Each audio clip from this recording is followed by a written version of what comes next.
Time now for our rants and raves, starting with me. As most of us know, there was an issue on the Orange Line this past Wednesday that caused a scare for passengers. When smoke started filling some of the cars, we learned pretty quickly that it was overheated motor was to blame and no one was seriously hurt. But that didn't stop ABC from leading World News Tonight at 6:30. First in Boston this evening, the frightening moments late today as the rush hour commute began. The subway, the T, as New Englanders call it, filling with smoke. All right, but again, by the time this aired, the T, as we New Englanders like to call it, was fine, but that wasn't the worst of it.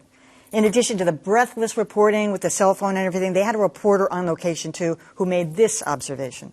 Officials say the train's motor overheated at 4:30 this afternoon, causing that smoke. But with the iconic station just a few hundred yards from where the marathon bombs went off, that city is still on edge. All right, I was furious. I was horrified. I was gagged. I said, I'm 2 blocks from, the Back Bay station. I said, people weren't running around talking about it's another bomb. Nobody was saying that. They learned quite quickly that it was an overheated motor. And it was just another one of these examples where how the depths to which network news has fallen. Right. To the that was worse than what anything in local news would have done. That's just asinine. Twice. In fact, David Muir mentioned the Boston Marathon, too. And then that reporter did also. You can see how that happens, though, right? There are a bunch of editors sitting around. It's like, and you know what happened? We got great video. We got a video of and this. And it's in Boston, so make sure you're putting in a line about how people are still on edge. To me, it was almost borderline of, pornographic to use that as almost like B-roll to throw that in there. It's like it was shocking. It's terrible. I mean, there was an electrical fire on the metro in Washington last March, and they had to shut down the metro for a day and a half. Oh, they mentioned it in that piece too. Okay, but I'll bet that didn't lead the nightly news. Didn't lead and they had it in that piece. It was all about the video. Yeah, exactly. Absolutely. All right, that was mine.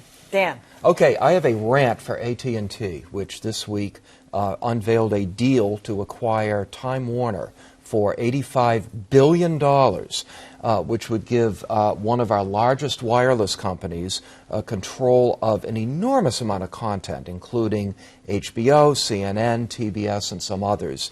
The regulators give it only about a 50-50 chance of passing antitrust scrutiny, and I hope it does go down.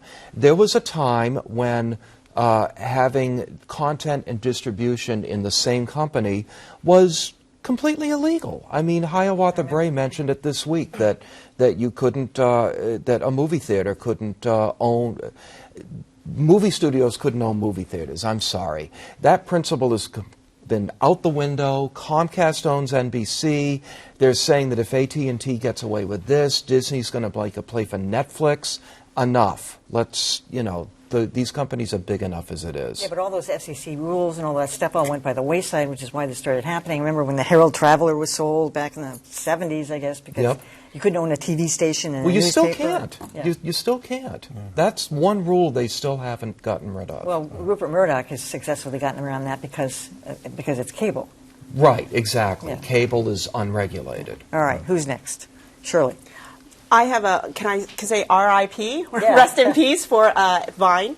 It's that 6-second app that Twitter had created. I think a lot of us introduced us to the 6-second videos, quick videos, and Twitter's going to be shutting it down.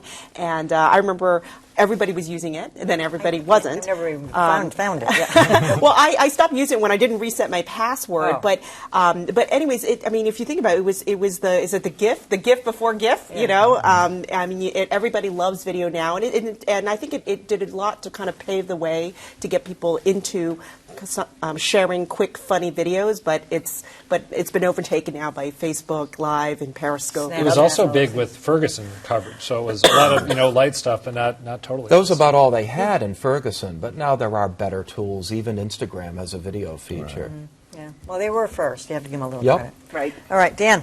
I have a rave for former journalist Mona Lee Locke. She is the former First Lady of the state of Washington. Her husband is the former U.S. Ambassador to China and also the Commerce Secretary. And in the wake of all the discussion about sexual harassment, she wrote a very personal essay on Facebook and put it out there talking about some experiences that she had with a doctor who crossed the line, with some coworkers who had been taking bets as to who would sleep with her, and some other things that have happened to her over her career. And it was kind of risky to come out there, a high-profile person talking about these kinds of things on a public stage. But a lot of people really warmed up to this and started talking about it. This discussion began. It was picked up by newspapers and TV stations out there. And because of this, this feedback that she has gotten, she has launched this Facebook page called We Stand Together. And it's an opportunity for women out there to post stories that have happened to them. There have been a number of stories, even some other high-profile people who've come out and talked about things that have happened to them. And the idea is to keep talking about this so you can fight it. All right, good for her. All right, Adam. I have a rant for the American Bar Association, which commissioned a piece looking at Donald Trump's history of being a libel bully, and then tried to edit down the story so that it didn't end up appearing too partisan and didn't invite Donald Trump to sue the American Bar Association because he's a libel bully, which was the whole point of the piece. The woman who wrote it ended up pulling it because she didn't want to make the edits that the ABA had suggested, but it would have been nice, I think, to see a fuller-throated expression of concern about Donald Trump's First Amendment history than the ABA was apparently willing to provide. But I mean, did she tell them that she was going to let them edit it first? I mean, my understanding is that this is standard practice for American Bar Association articles.